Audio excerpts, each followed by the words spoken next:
All right, what's going on, everybody? Welcome back to another episode to the Beautiful Struggle podcast. This is episode number 109. And today we have somebody that I personally admire what she's doing in the media space, something that she's doing a lot of great things. And I'm just like always blown away by some of the things that she's been doing. So I'm excited to have a conversation with her. A little bit about my guest. She is a New York-based journalist, an award-winning producer covering news with a focus on social and political issues concerning the community of color. Her work has been published in huge publications such as Vice, Bloomberg, Oprah Magazine, which is absolutely nuts. Hopefully, we'll get into how you got into that, and many other publications as well. She also hosts her own podcast, so there's a lot of similarities there. I'm excited to have on Victoria. How are you doing today? I'm doing great. It all sounds so amazing. Thank you so much for that lovely introduction. And I'm excited to be here with you, Chris. I love the podcast, love the name. So Mhm. I'm excited. Absolutely, absolutely. So I definitely appreciate you jumping on. What we love to do on this podcast is we love to jump into your background, love to jump into your story and how you got to your current level of success, how you got to New York. Because I know you weren't born and raised in New York. You're actually born somewhere else, but we'll let you get into that. Yeah, so I was born and raised in Puerto Rico. I decided to move to New York after my first visit to the city. Mm, There was just something about it that screamed my name. I cannot explain it. It just, once I landed there, I think I was in seventh or 10th grade. I don't remember. But mhm, all I know is that I just felt home in a weird way because I've always mhm, said that Puerto Rico is my home, my primary home. Um, but something about New York called my name. So I did everything I could in my hands to make it happen. I come from a mhm, family that they've all studied in Puerto Rico. No one had studied outside of the island. And of course, when you look at that, you realize that higher education in Puerto Rico is much cheaper than in the US. mhm, mhm, So deciding to go to deciding to move to the States in order to get a higher education is not as easy as it sounds. It's not like moving out of state, it's actually moving outside of a country, basically. So mhm, we had to prepare financially too. Like my parents had to prepare financially. So I remember vividly, my dad said, I cannot afford this. So if you mhm, want to go to New York, you'll have to figure out a way to make it happen. Meaning you need to mhm, find the money to make it happen. So I was like, okay, that's fine. mhm, That's fine. I'll make it happen. And I remember I applied to all the scholarships I could find online, all the scholarships, and I remember that I went to one of the I remember that I went to sort of like an informational with a college in Puerto Rico that was visiting from New York to sort of not hire, but to sort of recruit students from the island. And mhm, I told them all I could do, like I am not an athlete. Like I would never I would never be given a scholarship for athlete, like being mhm. athletic, but Athletic, right? I knew that I could get a scholarship for my 4-point GPA and for all the other extracurricular activities that I did in Puerto Rico. So I ended up, long story short, I ended up getting plenty of scholarships. One scholarship was the presidential award from the university, and that's sort of like handpicked by the president of the Mhm, university of, students with potential. Not sure mhm. what their like specifics, Yeah. what they're looking for Yeah, the specifically, yeah, requirement. requirements. But I got the presidential award. I got an award for award meaning scholarship. I got a Mhm, scholarship for the 4-point GPA that I had.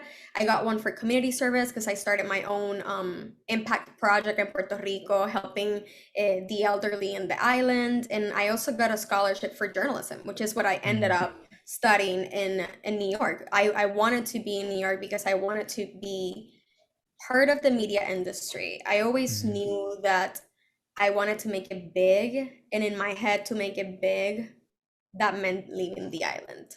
mhm.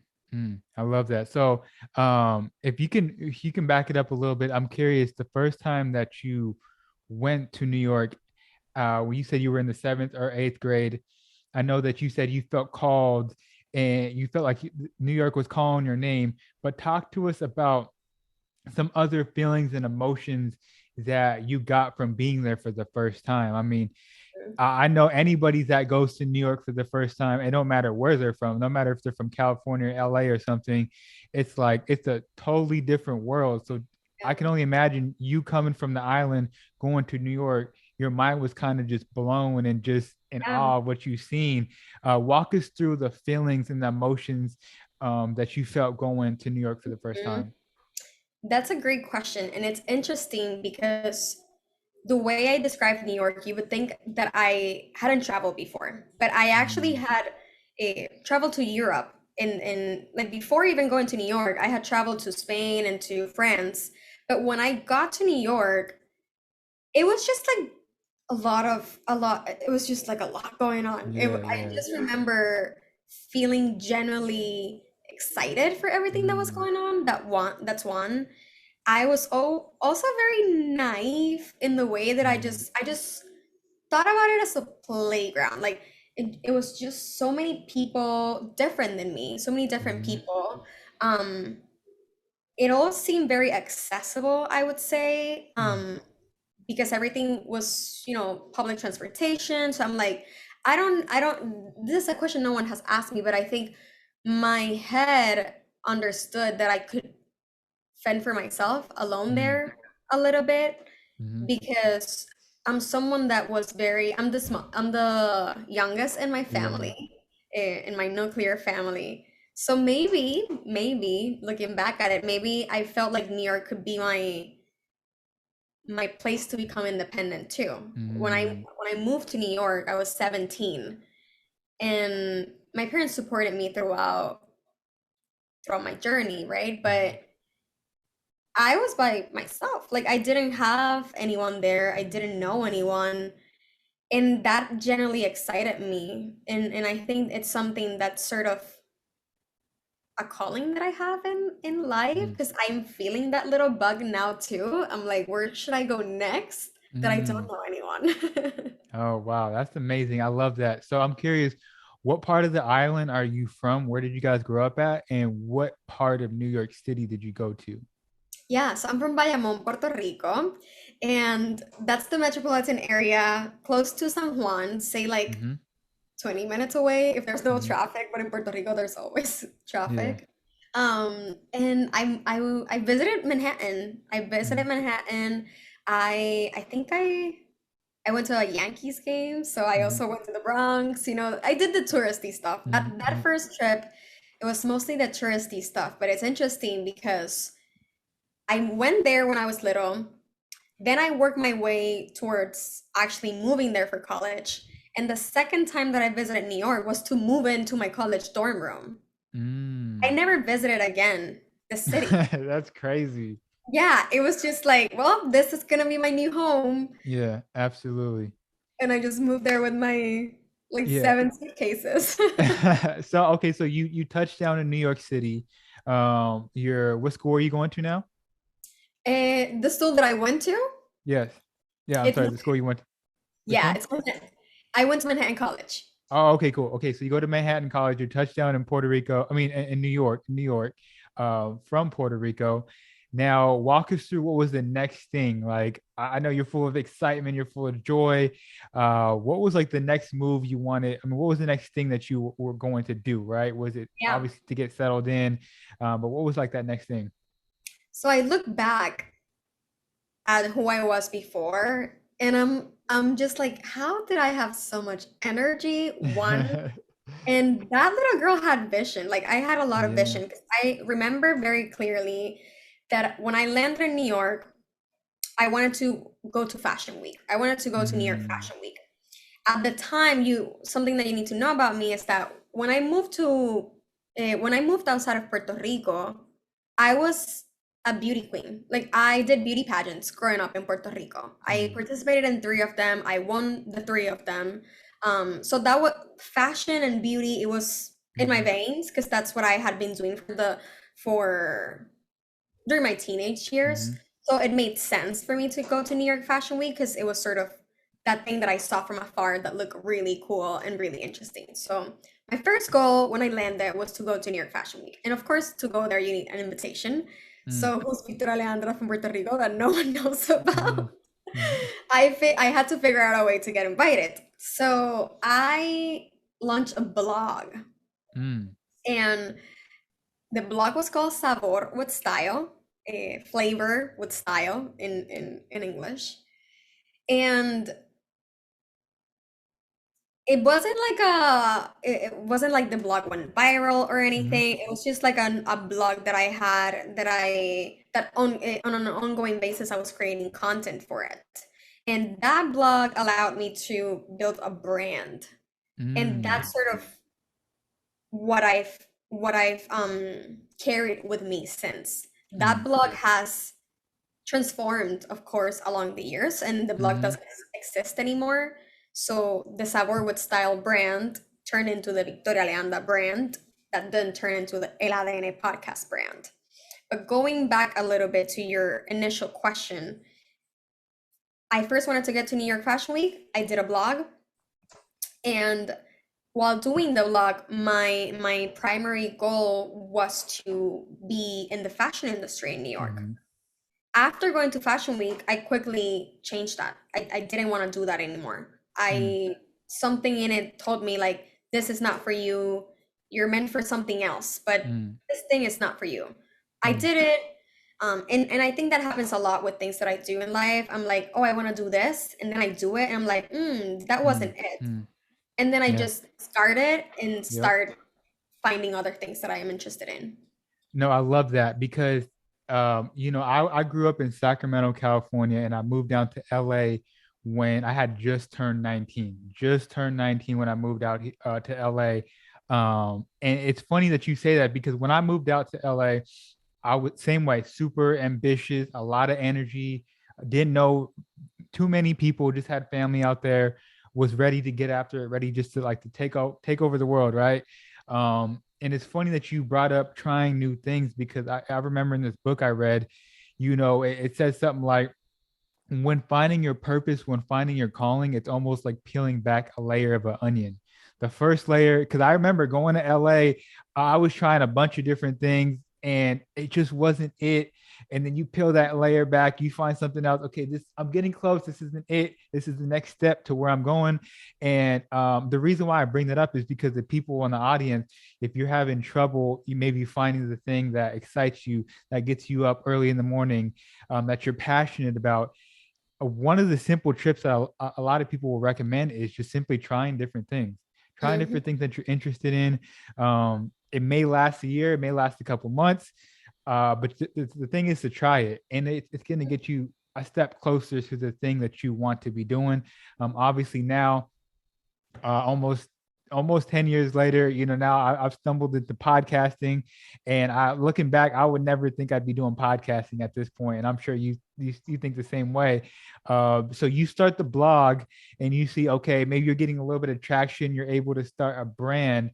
Talk to us about that, and what's your mindset, you wrapping your mind around that.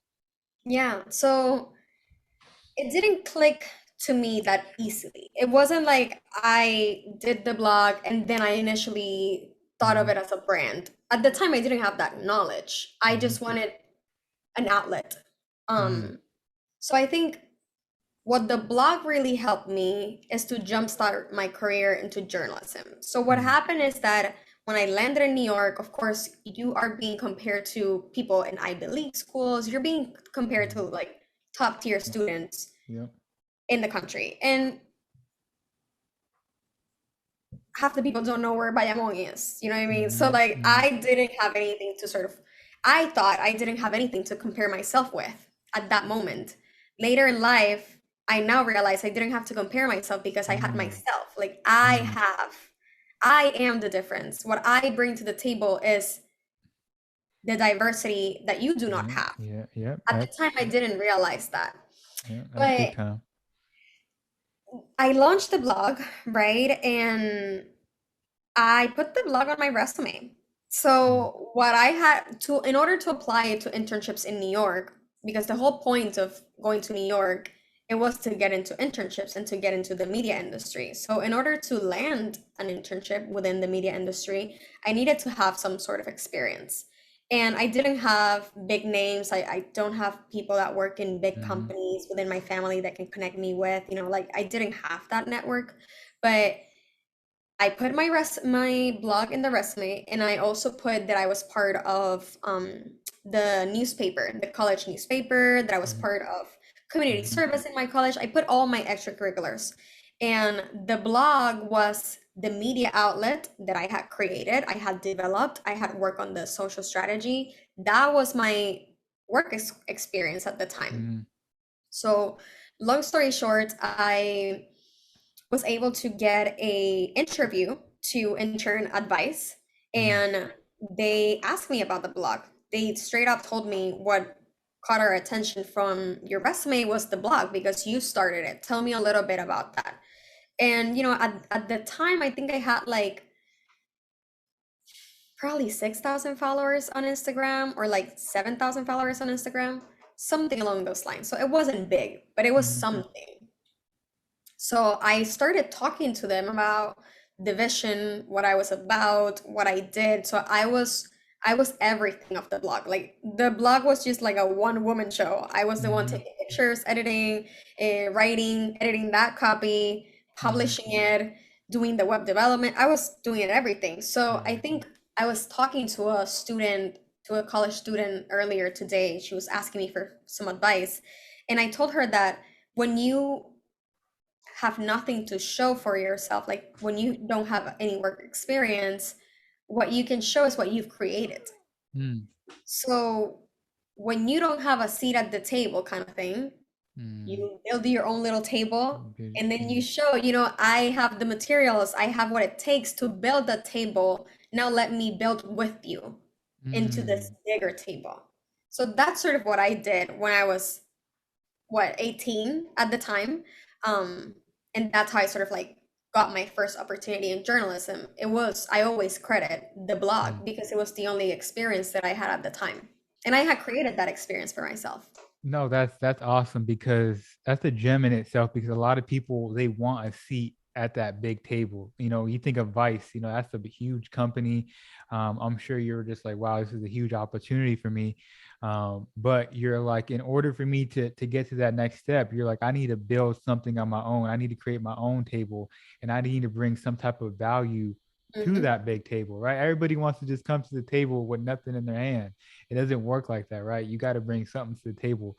So I love that you built something, you did something, and you had some type of experience, and that was valuable in their eyes. Talk to us about your experience at Vice. I mean, that's Vice is huge. That's a lot of people would be there. That'd be their dream job. So talk to Yeah. us about that internship. Yeah. So Vice was my dream job. Mm, Um, I did 3 internships with them, and then they hired me full time. So that's all that you can dream of as a college student slash intern, right. that then they hire you. So it's actually a very beautiful story because it didn't happen right away. I interned for them two cons one semester. They invited me to come again another semester, so I did 2 consecutive semesters with them. Then I decided to take a pause because I wanted to focus on the blog. I was getting some brand deals and I was seeing a little bit of traction with the blog. So I'm like, let me just focus on this and then Mm, see where it goes. Because I was interning at the social media mm, department for Vice. So I took a lot of that knowledge and then instill it into my blog. I did 1 year of focusing on the blog, and then I wanted to get into internships again because it was going to be my senior year of college. So I reached back to my previous boss, advice, and I said, "Hey, I am interested to see if you would be able to check my resume because I'm gonna apply for jobs." And she's like, "Wait, are you available? What? You should totally mhm. come work with us because we're hiring." And I was like, "What?" Wow. And at the time I had a full-time job. Like I didn't have I I just wanted to move from the job that I had because at the Mm, time I was working at Bloomberg. Mm, So I was working at Bloomberg my senior year of college, that last semester, and that's when I reached out to my previous boss saying like, "Oh, I'm trying to move jobs, right? Like I'm trying to move companies." And she just said, "You should apply to this." Well, she didn't tell me to apply. She was just like, "Let me know which of the roles sound more enticing to you, and I'll connect you with the hiring manager." mm, And she connected me with the hiring manager. I did the interview for the social multimedia producer role within the Vice News team. And the Vice News team was actually like my dream team because when I mm, was an intern, I interned with the Vice team. The Vice and Vice News team are different. So the Vice team is focused more on lifestyle. It has all the brands that people know about. It has Munchies, it has Noisy, um, mm, the global brand Vice. But then the Vice News team is the award-winning team that has projects on HBO, on mm, Hulu, etc. So I wanted to get into that team. And the social multimedia producer role was within the Vice News team.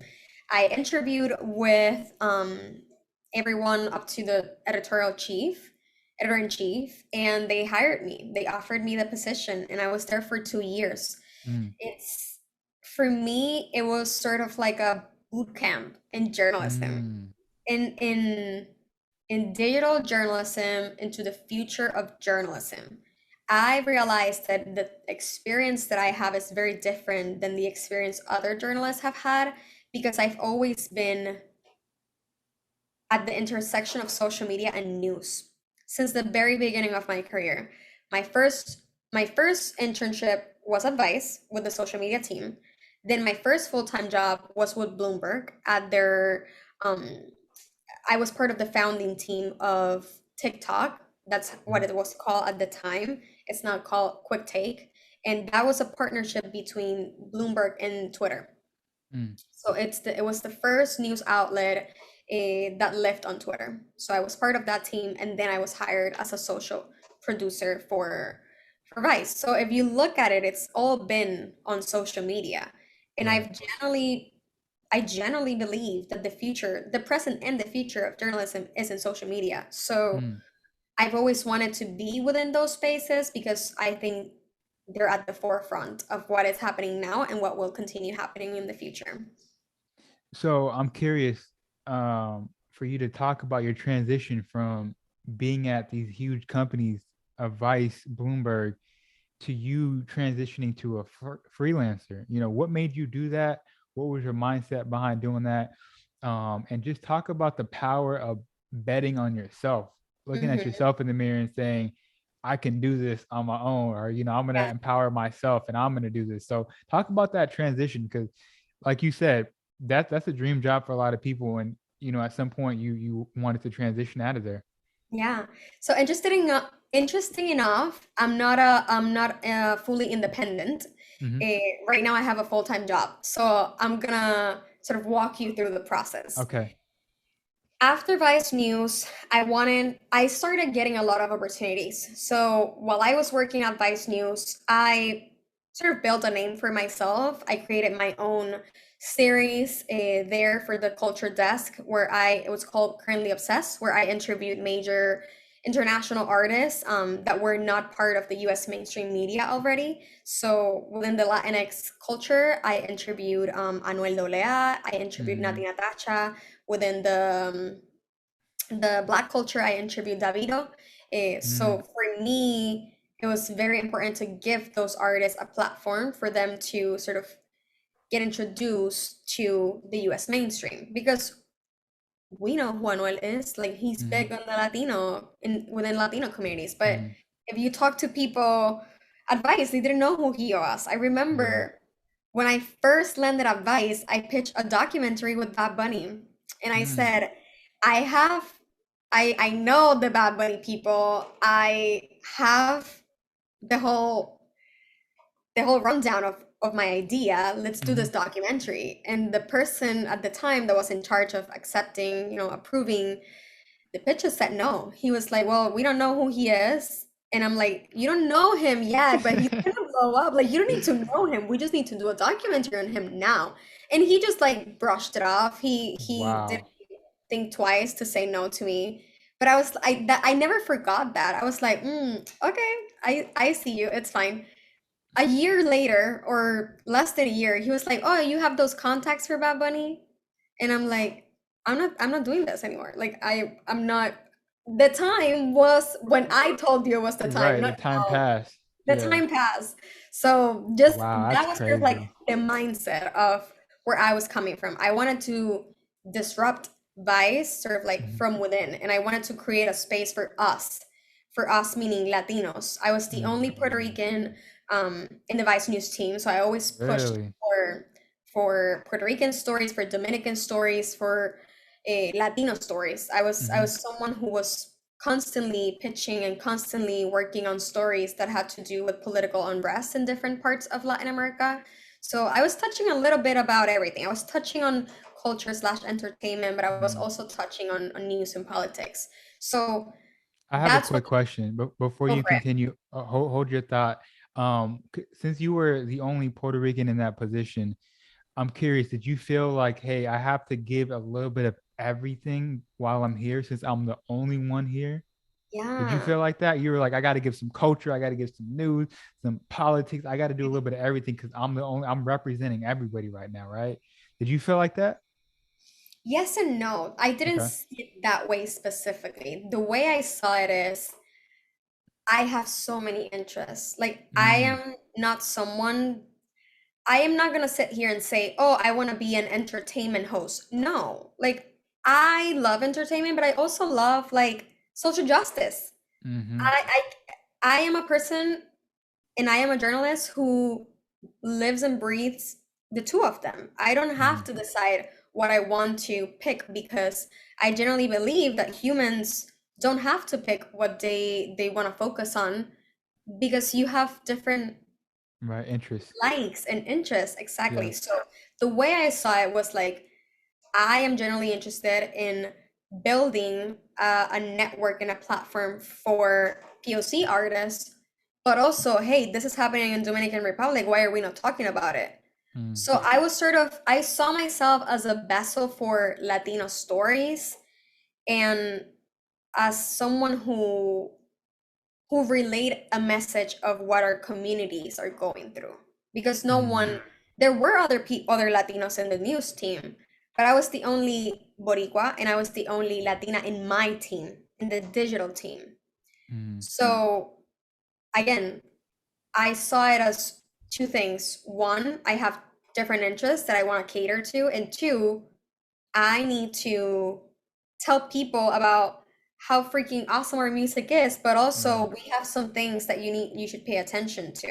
And I right. think that's the beauty of it. The beauty is that sometimes Americans think that Latinos are only food and music, but then Mm, forget about mm, the unrest of or what's going on and the necessities that the communities are going through in the respective countries. So I think I live at the intersection of the two, and I also like the fact that we can provide, or at least I can provide through my mm. storytelling, the two faces of Latin America.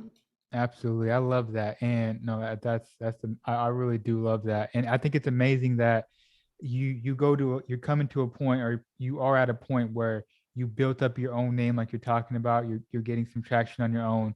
You're able to do that. Like once you create your own platform, you can do and talk about what you want.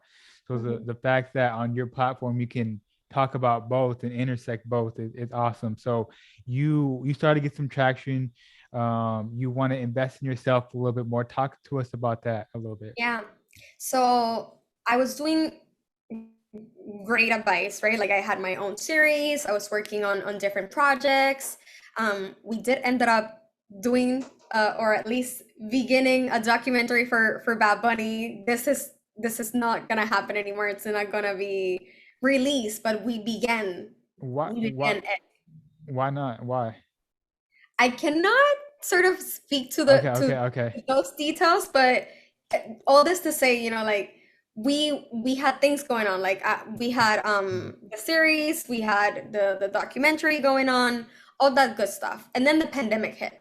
mm, So when the pandemic hit, I had built enough of a network that other editors at other publications reach out to me to sort of write freelance. Mm. And because of my contract advice, I couldn't write freelance and also report for Vice. I had to Mm-hmm. sort of only be a journalist for Vice. Yeah. So I'm like, okay, there is an opportunity for me to go freelance and try it and become an independent journalist. And that way I can boost a little bit of my portfolio. So I decided to do that. And that's when I did a lot of the storytelling that you mentioned at the beginning.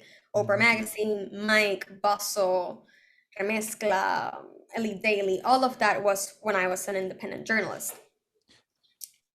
So I was Okay. gonna say, I'm just curious how that works really quick. So the companies that reached out to you as an independent journalist, they hire you obviously, and how does that happen? Like, what happens next? Do they say, okay, here's the topics, or they just let you go free and be No, creative? no. So the companies necessarily didn't reach out to me. The editors of those companies reached out to me because they were Mm-hmm. already within my network. So there were Mm-hmm. people that I knew.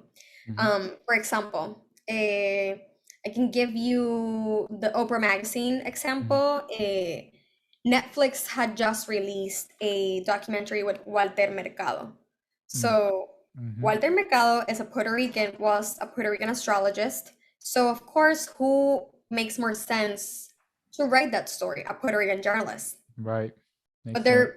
are very little of us in New York. Like you may think there's a lot of us, but actual Puerto Ricans born and raised in the island who know the Mm-hmm. culture of the island and of the US, there's little of us.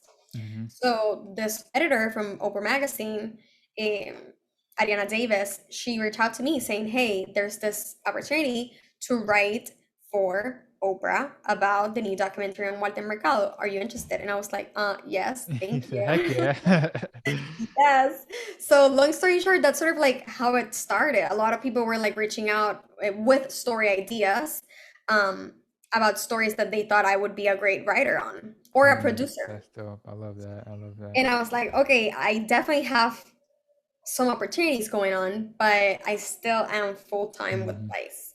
So I decided to give it a try. I did a bunch of stuff, and then one of the companies that I freelance for is a startup news media company, and they liked my work and they offered to bring me in as a managing editor.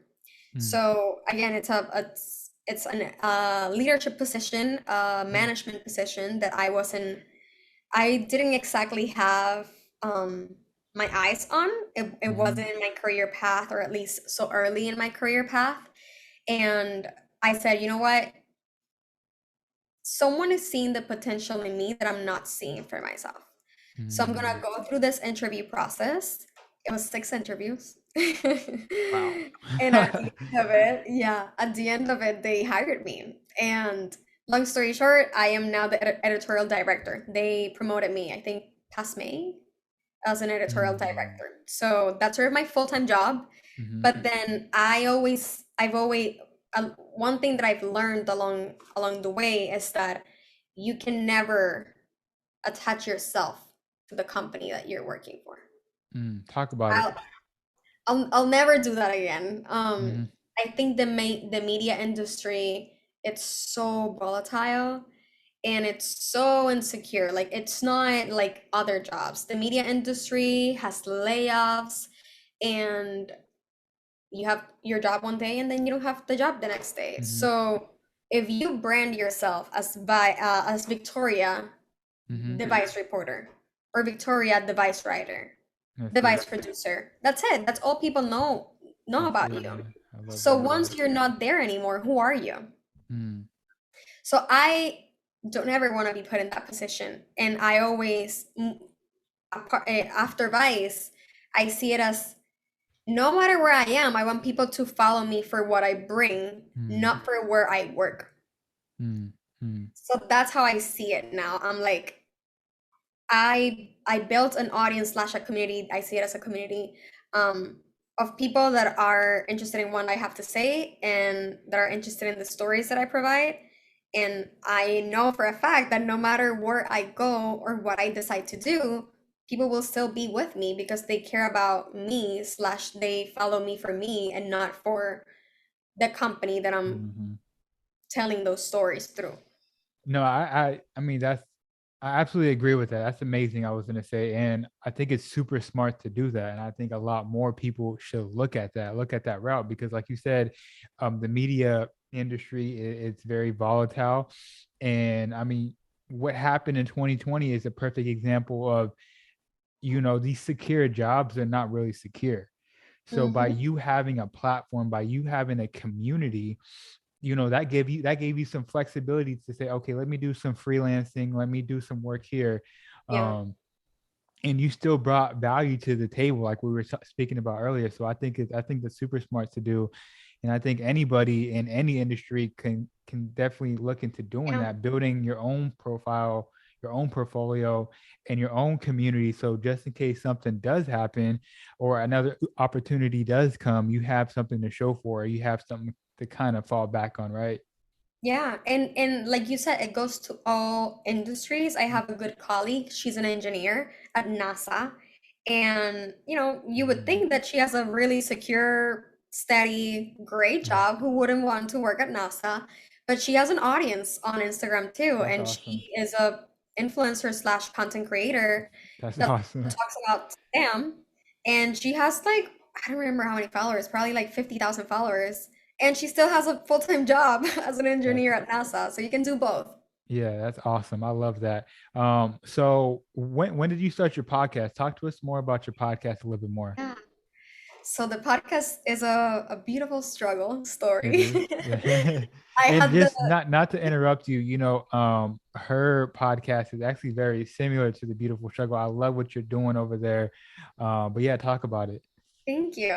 So El ADN, that's what the podcast is called, first was launched as an IG live Mm, series. So at the beginning of the pandemic, I told you that I had the series with Vice called Currently Obsessed. mm, Once that series stopped because of the pandemic, it was recorded at a studio, so we didn't want to compromise the quality of it. We mm, stopped it, and a publicist kept emailing me and texting me like, "Hey, Victoria, um, we really need to get some press going for X artist. X artist is available. Are you able to do anything?" I'm like, "No, I don't have the series anymore." So I saw it as an opportunity. I said, okay, clearly artists are looking for press and I cannot give it to them through Vice because we no longer have the series. So I created my own series on Victoria Leandra on my mm, Instagram account. And I I did a IG live every week, at least once a week. We ended up doing like 25 episodes, wow. something like that, like 25 consecutive weeks, with major artists. Like we interviewed, and by we, I mean me. Yeah, yeah, you did I it. interviewed, I interviewed in my little, in my brother's room, not this Mm, room. My brother's room that's has better funny. lighting. So during the pandemic in my brother's room, I didn't have a ring light or anything. Mm, And here I was interviewing Sky Rompiendo, that's like J mm, Balvin's producer. I interviewed Alexis from Alexis y Fido. I interviewed Ismael Cruz Cordova. He's a Latino Hollywood actor. Um, uh, I who mean, you else? did. You said you did over 20 episodes, so you interviewed Yeah, a lot yeah, of yeah. people. That's 25 crazy. episodes. That's Yeah. awesome. Who else? From the top of my head, that you would know, Liano, Mhm, a bunch of all of them were Latino, mm, and that really catapulted me into reaching more people across Latin America because up until that point, all my content was in English. A lot of those interviews were in Spanish mm, because the artists preferred in Spanish, so I did it in Spanish. So after that, I was doing that while I was an independent journalist, but then I got the full-time job and it was a managerial job, so I was the boss of the newsroom. Like I had a team of I have a team of 7 reporters, 7 individuals, so I was just brand new into this leadership thing. So I had a lot to work on and I had a lot to learn. So I decided to put a pause to El ADN because I needed to focus on my job. Like I needed to mhm. focus on my full time. I wanted to become a great boss. In general, I really wanted to be a good leader. So I put a pause on El ADN, and I think it was paused for like a year. And then I said, you know what? I need to do something outside of my 9 to 5. Like I Mm. really need to do, I'm sorry for No, you the good. No, you good. negation. Let me pause it so it doesn't sound again.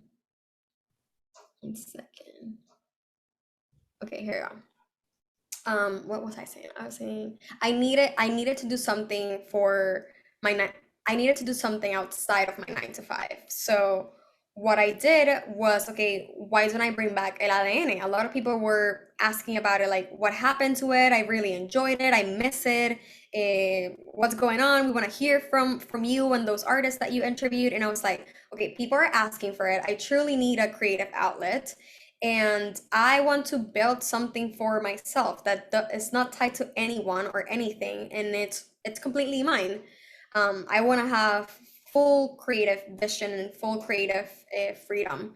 So that's when I decided to put pen to paper, and the concept, I brought back the concept, El ADN Mm, podcast, and I mm, decided to do it audio because I really am interested about what the other person has to say. And I think sometimes I love visual components. I am a video freak. Like I prefer video over anything, but I wanted to challenge myself, and I didn't know much about audio. And I didn't mm, know much about the process of building an episode or anything. So I did it more so as a challenge. Like I want to learn audio. Um, so I wanna make sure to focus on that first. So it was sort of like a challenge and a creative outlet, and it's launched. I think we're launching the 13th episode next week, mm. and we have a feature already on Latina Magazine, which blows me away. I'm Wow, like, how the heck did we get here?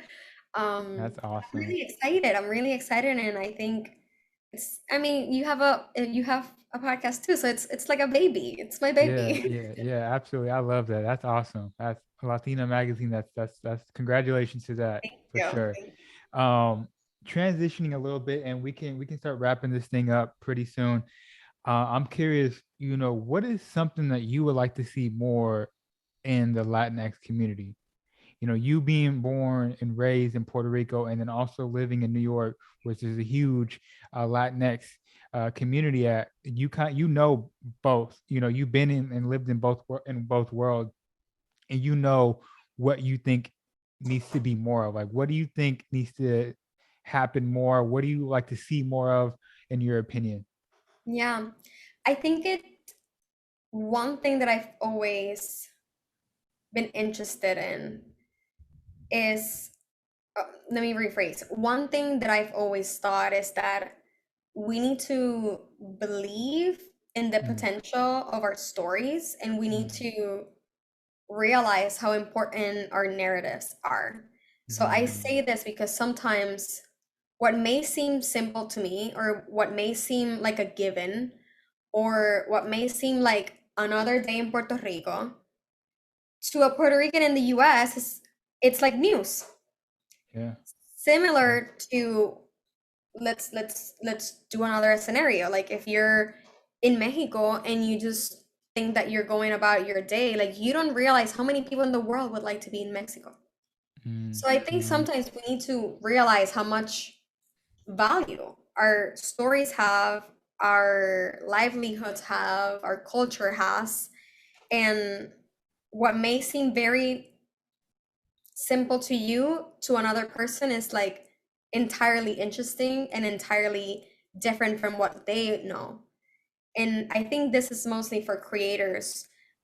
I love sharing my culture online because, again, what seems simple to me has gone viral. Like mm, I've seen videos that I do, and I'm like, why did this go viral? Well, because it struck a chord in people's mhm, mind, and it reminded them about something when they grew up in Puerto Rico, or it reminded them about how they felt as a Puerto Rican, abroad or in other parts of the US. So I think we need to realize how important and how different our experiences and our stories are, so that we can share it with the world, and then just make the world a little bit more connected.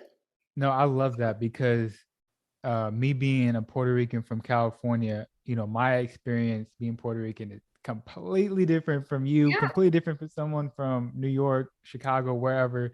And I think I'm not gonna lie, I think at a young age, I kind of sometimes you battle with that, like, man, I wasn't born on the island, or man, I'm not from New York, so am I official? But you have to own it and be proud of where you came from. Like you said, own your narrative, your story, and because you have your perspective. I have Mhm. something that offers that maybe um a different perspective that you don't have, and vice versa. So I love that. That's the first time I heard that for sure. So I definitely love that. Yeah, exactly. And that's the thing. Like, you may think of yourself as less than a Puerto Rican, but there are 1,000 other people that may be thinking the same Hmm. way. Yeah. And they're like, I also wasn't born in Puerto Rico. So what? Like, millions of others aren't. Yeah. And we're still Puerto Rican. So Yeah. you have to sort of, again, you don't have to create anything out of it, but it's just like realizing that your story, your perspective, your Hmm. POV, like your point of view is different. And that's what makes it beautiful and interesting, quite Yeah. frankly. No, absolutely. And that's, I mean, that's funny that you said that because, me and my co-host and I, we did create the Latin Wealth podcast. And it's funny because, I'm from California, he's from like Tennessee, he's a Puerto Rican from Tennessee. Like, you don't hear that ever, right? So, and it's fun, it's also funny, you look at the cover art of the podcast, and it's like, wow, you just, when you think of Latin Wealth, you don't think of these faces. You don't, these aren't the faces that you see, right? But anyways, we say all that to say that we've like really owned it, and we feel like that if you're out there, you're struggling with that, it's something that you should just own because you've got your perspective, you got your story, and you've got something to offer that nobody else has but yourself. Exactly. Exactly. Absolutely. So, wrapping this thing up, it's been an absolute pleasure having you on the podcast. Great conversation, amazing story. Love what you're doing. I'm curious, what's the next thing for yourself? I know you got the podcast. Like, what are some things that you want to continue doing in the upcoming future? Yeah. So one thing that I'm working on is, oh, so many things. Like, professionally or personally? Oh, you can do personally whatever you feel like you can talk about. What are Yeah, some of the things that you want to, 2022 is coming up. Like, what are some of the yeah, things that you want to do or talk more about in the yeah. upcoming year? So I have the blessing of my work being completely remote right now. Mm, And I think I mentioned it earlier, but I have this calling to sort of like move somewhere else. mm, That's entirely new to me. mm, And mm, not so much as to move there, but I want to travel. Like, I want to mm. travel constantly. So this is something that's sort of like been in my mind, and I'm not fully ready to Yeah. do it yet.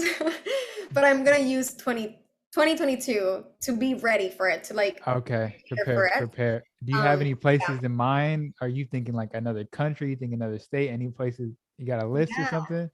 I'm thinking Latin America. I want Oh, to sort of nice. travel Latin America for a little bit. I think I am generally so interested about learning about other cultures within Latin America because I feel like I only know about Puerto Rico.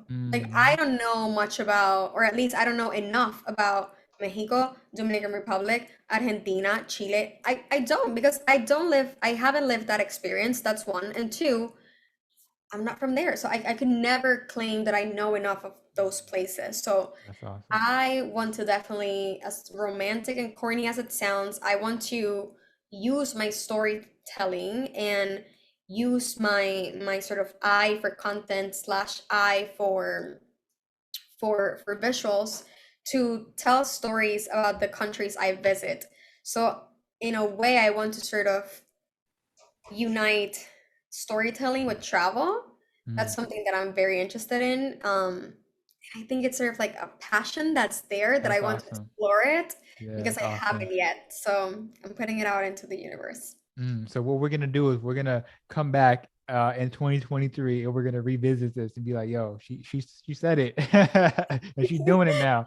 Yes, Right, yes. right. I think So what, Yeah, absolutely. So one last thing I love for my guests to do for the audience is to leave one last gem, one last piece of advice. Anything that you would recommend to the audience, let them know. And we'll end it on that note. And it can be anything. It can be, personal, business related, whatever you want it to be. One last gem for the audience. Hmm. I'm gonna say invest in yourself. And what that means is that when you first have a dream or when you first have an idea or a goal, it may cost money. Of Mm-hmm. course, like creating and building something costs money. But I want you to think about how you can make a better use of your money so that you spend less in things that do not matter and spend more on the things that will get you to the next level in the future. So, again, investing in yourself can mean different things for different people, but in the context of this conversation, if you're a creator and you want to have something for yourself, if you want to create um, a brand, if you want to create your own product, spend less on Mm-hmm. designer brands, spend Right. less on cars, Mm-hmm. on all of those things that are material, and spend more on the graphic design, the editing part, the equipment.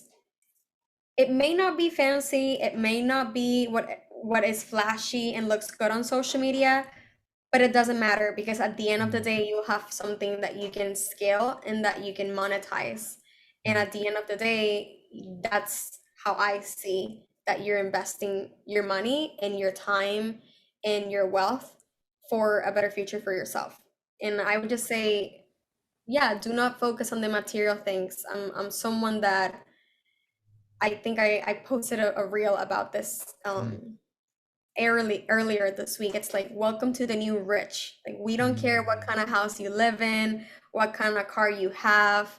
All we care about is time, experiences, and just living out of your passion. So if this Mm-hmm. resonates with you, I would I would tell you to rethink and reconfigure what you think richness looks like and be rich for you and for your purpose and for your life. No matter if you don't have the latest bag Mm-hmm. or you're flying first class, you know what I mean? Like what matters is what matters to you. And as long as you get that, you're rich.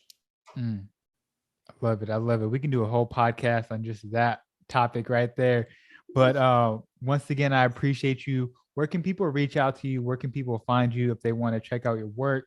Let them know, and I'll leave the description. I'll leave the links to everything in the description of this podcast. Let the people know where they can find you. Yes, so you can listen to me every Monday at 6 a.m. Mm, or any other time of the week, of the month, of the year through my podcast El ADN. It's available on Spotify and Apple Podcasts. And El ADN is EL space ADN podcast by Victoria Leandra. We interview powerful Latinos, but we're expanding to other POCs about their journeys to success, and we focus on the ugly, so the challenges that they've had to overcome, etc. And you can also keep up with me, my life, and everything that I've been up to on my Instagram at Victoria Leandra. I post pretty heavily on a daily basis there. So DM me at any point. I'm super responsive, and I would love to connect and listen to what you learn about this podcast. love it, love it. Thank you once again for jumping on this podcast. And as always, it's your boy Chris, and I'll catch you guys next week. Peace.